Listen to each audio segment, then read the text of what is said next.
নমস্কার।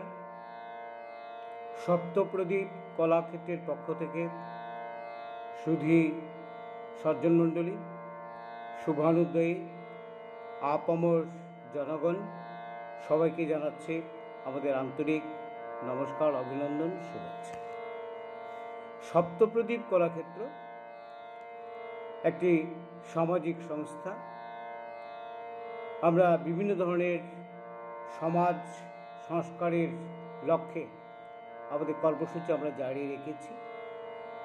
করোনা পরিস্থিতির উপর দাঁড়িয়ে আমাদের অনেকগুলো কর্মসূচি আমরা সঠিকভাবে পরিচালনা করতে পারছি না, তার জন্য আমরা দুঃখ প্রকাশ করে নিচ্ছি।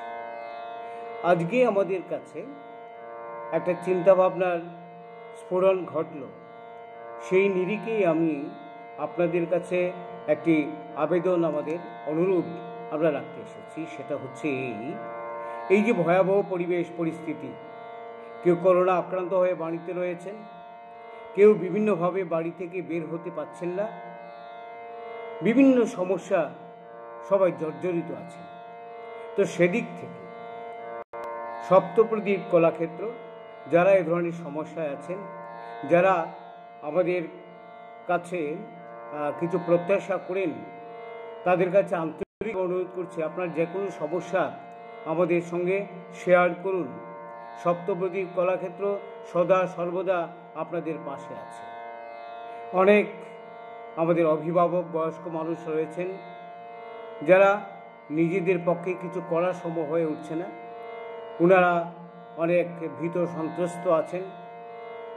আপনারা কিচ্ছু মনে করবেন না, আমরা অন্ততপক্ষে সপ্তপ্রদীপ কলাক্ষেত্র সকলের পাশে আছি, থাকব।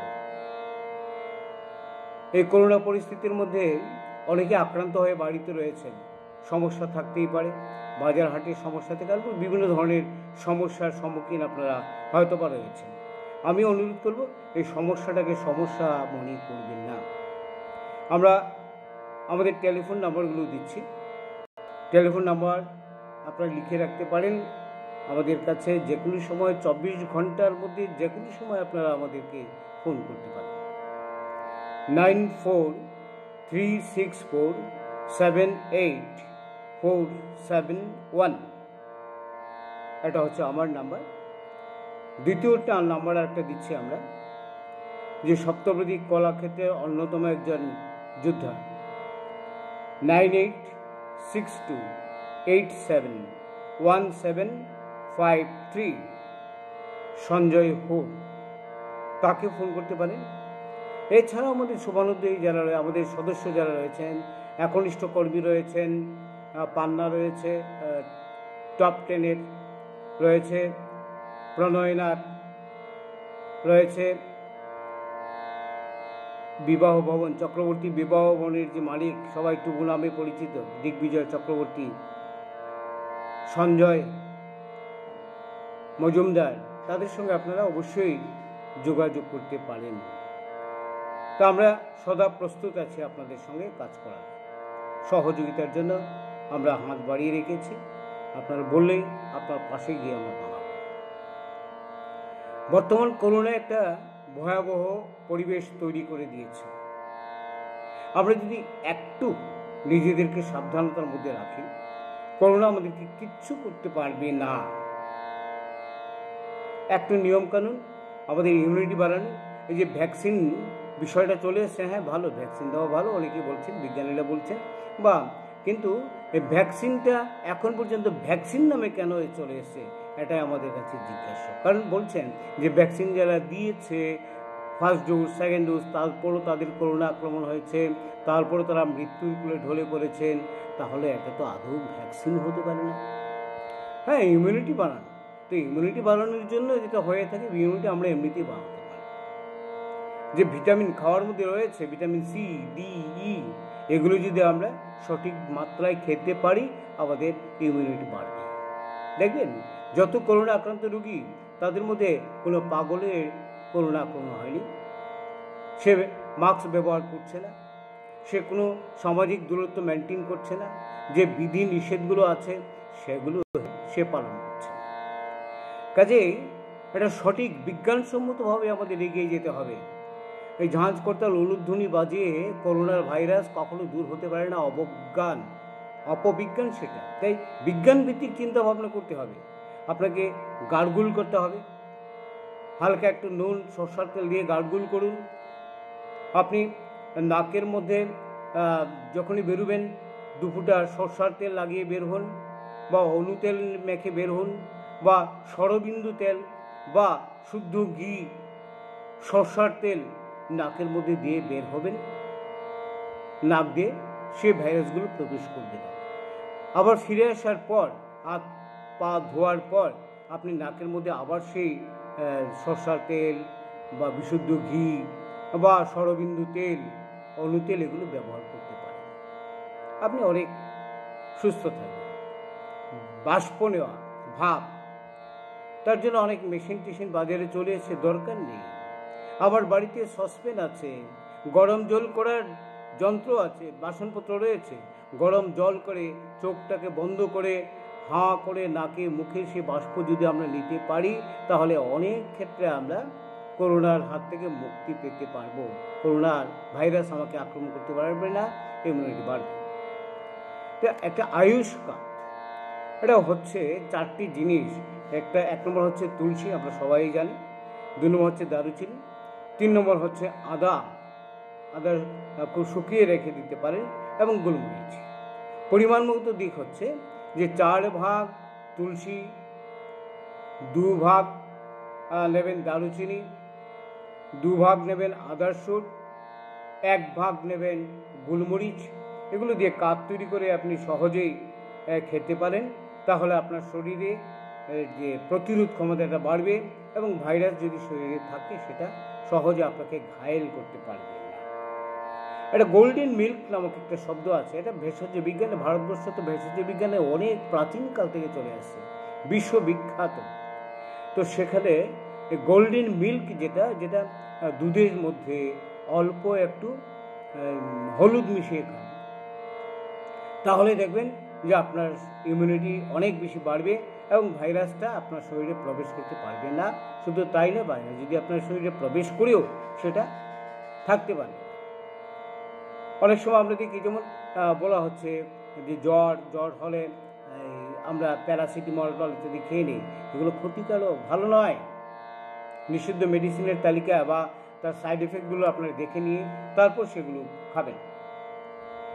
আমি বলছি যেটা, যে ইদানিংকালে একটা বিশাল ভয় মানুষের মধ্যে চলে আসছে, সেটা হচ্ছে ব্ল্যাক ফাঙ্গাস। আসলে কে বা কারা এই ধরনের ব্ল্যাক ফাঙ্গাস নাম দিয়েছেন আমি জানি না। এটা বিজ্ঞানসম্মতভাবে ব্ল্যাক ফাঙ্গাস নামক কোনো ফাঙ্গাস নেই, এবং ব্ল্যাক ফাঙ্গাস নামে যারা সেটাকে বাজারে প্রচলিত করতে যাচ্ছেন, কিভাবে কেন এই অপকৌশল অপবিজ্ঞানকে তারা নিয়ে আসছেন, এটা আমি ঠিক বুঝতে পারিনি। ব্ল্যাক ফাঙ্গাস নামক কোনো রোগ থাকতে পারে না, এটা একটা ছত্রাক। এই ছত্রাক আমাদের আশেপাশে প্রচুর পরিমাণে রয়েছে। বিভিন্ন ছত্রাকের বিভিন্ন ক্যারেক্টার থাকে। একটা ছত্রাক আছে, সেই ছত্রাক আপনি যদি একটা লেবু কেটে রেখে দেন, তাহলে দেখবেন তার মধ্যে এটা 1-2 দিন পর তার মধ্যে একটা ছত্রাক চলে এসেছে। আপনি একটা ব্রেডের টুকরা, লোফ, এটা কাটা অবস্থায় যদি থাকে 2-4 দিন, দেখবেন তার মধ্যে একটা ফাঙ্গাস পড়ে গেছে, এবং এই ফাঙ্গাসটা এক সময় সাদা অবস্থা থাকবে, পরবর্তী সময় সেটা কালো হয়ে যায়। কাজে এটাকে আমরা ব্ল্যাক ফাঙ্গাস নামে চালিয়ে আসছে, এটা ঠিক নয়। এটা প্রকৃত এটা রোগটার নাম হচ্ছে নিউকরমিকোসাস।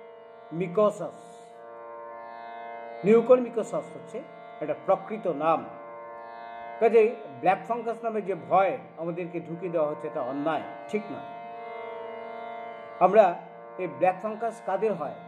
ব্ল্যাক ফাঙ্গাস তো চারিদিকে এখনও আমার পাশে প্রচুর পরিমাণে ব্ল্যাক ফাঙ্গাস রয়েছে, যেটা ব্ল্যাক ফাঙ্গাস নয়।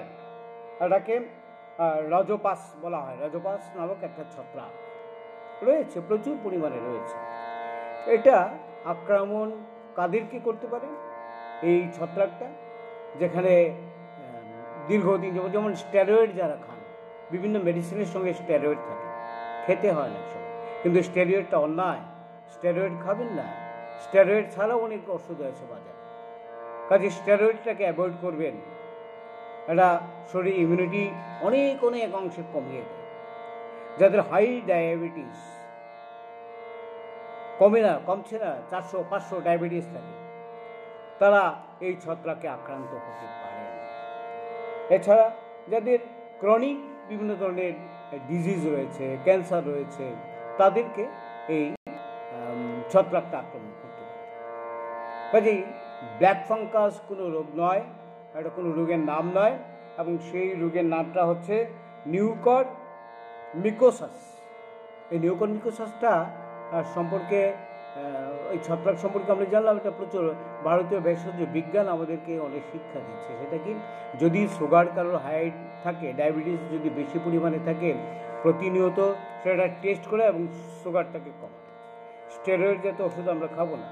ক্রনিক ডিজিজ যারা আছে তারা সেই ডিজিজটাকে দীর্ঘদিন বাঁচিয়ে রাখবেন না। ঠিক আছে? তো তেল মশলা আপনারা খাবেন না, শাক সবজি বেশি করে খান, পটল সাজনা এগুলো খান, খিদা পেলেই খেয়ে নেবেন।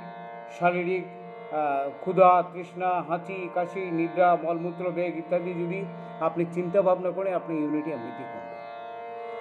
কাজেই এই ছত্রাকটা কি করে, প্রথম আপনার নাকটাকে আক্রমণ করে, নাকটা লাল হয়ে যাবে, নাক দিয়ে জল পড়তে থাকবে, নাকে ব্যথা হবে, নাকে চুলকানো হবে, এবং সেই নাকের মধ্যে যখন এই ছত্রাকটা চলে আসে, তখনই সেই ছত্রাক থেকে আপনাকে রক্ষা পেতে হবে। তার জন্য ব্যবস্থা গ্রহণ করবেন। নাক থেকে সেটা চলে যায় চোখে, সেই চোখটা আক্রমণ করবে, লাল হয়ে যাবে, চুলকাবে, ফুলে যাবে, এবং চোখের ভেতর সম্পূর্ণভাবে রক্তাভ দেখা যাবে। এইবার এই সময়টাতে যদি আপনি তা থেকে রক্ষা না পান, কি হবে? তাও সেটা ব্রেইনে চলে যাবে, সেলিব্রেইন হয়ে যাবে। তাই এটাকে বলা হয় নিউরো অকুলো সেলিব্রেইন, অর্থাৎ নাক, চোখ এবং ব্রেইন, তার মধ্যে সেটা কাজ করে। এটা ভয় পাওয়ার কোনো বিষয় নয়। এবং ব্ল্যাক ফাঙ্গাস নামে যারা বলছেন, এটা ঠিক নয়। এটা কিছু মানুষকে ভীতি সঞ্চার করার জন্য কিছু লোক এই ব্ল্যাক ফাঙ্গাস নাম দিয়ে মানুষের মধ্যে ভয় সঞ্চার করছে। যারা করোনা আক্রান্ত, তাদের ইমিউনিটি এমনিতেই কম থাকে, এবং সেই করোনা আক্রান্তের যারা থাকেন তাদের মধ্যে এই ব্ল্যাক ফাঙ্গাস যদি দীর্ঘদিন করোনা আক্রান্ত হয়ে এবং অনেক ধরনের ডিজিজ রোগ তাদের মধ্যে থাকে, ডায়াবেটিস, হাইপার টেনশন এসব যদি থাকে, তাহলে উনি ব্ল্যাক ফাঙ্গাসে আক্রান্ত হতে পারেন। এবং সবচেয়ে বড় ভয়াবহ বিষয়, মাস্ক না পরে আমরা যেতে পারছি না কোথাও। হ্যাঁ, ঠিক আছে, মাস্ক আমরা পরবো, কিন্তু এই মাস্ক দীর্ঘ সময় যদি আমার মুখে থাকে, আমাদের জিহ্বার মধ্যে একটা রস বের হয়, এই রসটা কী করে আমাদের মুখের মধ্যে যে ভাইরাস, ব্যাকটেরিয়া থাকে, সেগুলোকে এখান থেকে সরিয়ে দেয়। এবং সেগুলো সরিয়ে দেওয়ার পর যখন মাস্কটা থাকে, সেই মাস্কের মধ্যে গিয়ে সেটা বাসা বাঁধে, এবং সেই ছত্রাকের মতো, যেটা একটা ব্রেড যখন বেশি দিন থাকে তার মধ্যে ছত্রাক প্রবেশ করে, ঠিক সেইভাবে সেই মাস্কটা যখন আমি বেশি দিন ব্যবহার করলাম, না ধুয়ে বা স্যানিটাইজার না করে যদি সেই মাস্কটাকে বেশি দিন ব্যবহার করি, তার মধ্যে ওই ভাইরাসটা আসতেই পারে। সেই ভাইরাস থেকে আমার শরীরে সেটা প্রবেশ করতেই পারে, নাকের মধ্যে দিয়ে করতে পারে। কাজে এই যে বিষয়বস্তুগুলো, সেগুলো নিয়ে আমাদের একটু চিন্তাভাবনা করা দরকার।